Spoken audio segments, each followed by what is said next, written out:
We all know about Fermat's great theorem. It is difficult to prove, but what if it were for polynomials? And if there were different degrees and had no common roots at all?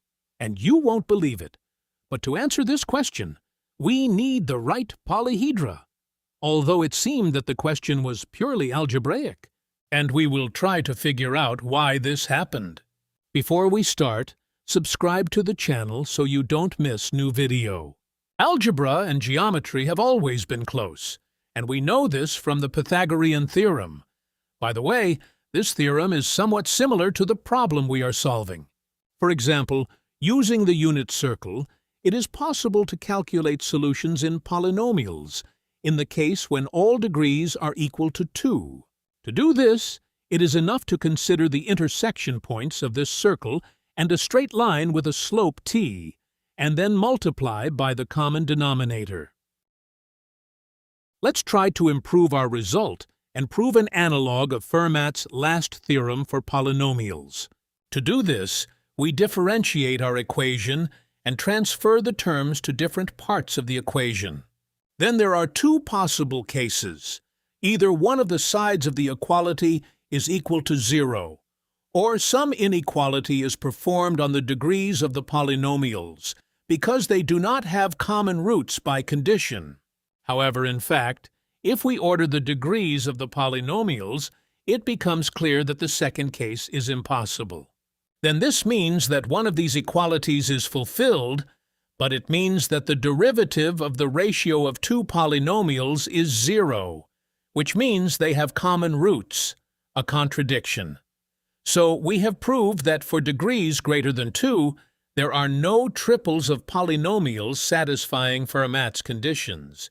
In fact, if the degrees are different, then in a similar way it can be deduced that the sum of the inverses of the degrees must be greater than 1. This means that there must be 2 among the powers, and the most extreme such triple has the form 2, 3, and 5. To be honest, I'm trying to explain the material consistently, but to get from polynomials to polyhedra, you need to take a leap of faith. I will ask you to look at a cube. It can be rotated by the center of the face 4 times, the middle of the edge 2 times, and the vertex 3 times, so that the cube remains in place. If we project the centers of rotation onto a sphere, first the vertices, then the midpoints of the edges, and the centers of the faces of the cube, they will split the sphere into triangles with angles, as in the picture. And it follows that the sum of the inverses of the rotation numbers will be greater than 1. This refers us to the powers of the equation. In fact, the cube illustrates the solutions of the equation for degrees 2, 3, and 4. Everything we've done before can be written down algebraically. Let's just project all the resulting points onto one plane. And we construct 3 polynomials with roots at the resulting complex points. Note that the initial rotations of the cube correspond to fractional linear transformations of the plane.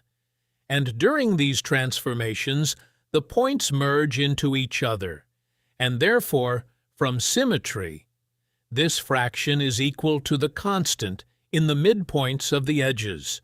Hence, the linear dependence of the polynomials we need follows.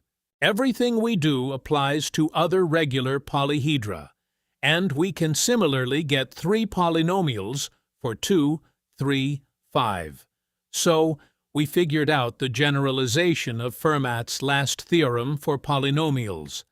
If you have any questions or ideas for new videos, write them in the comments. See you soon.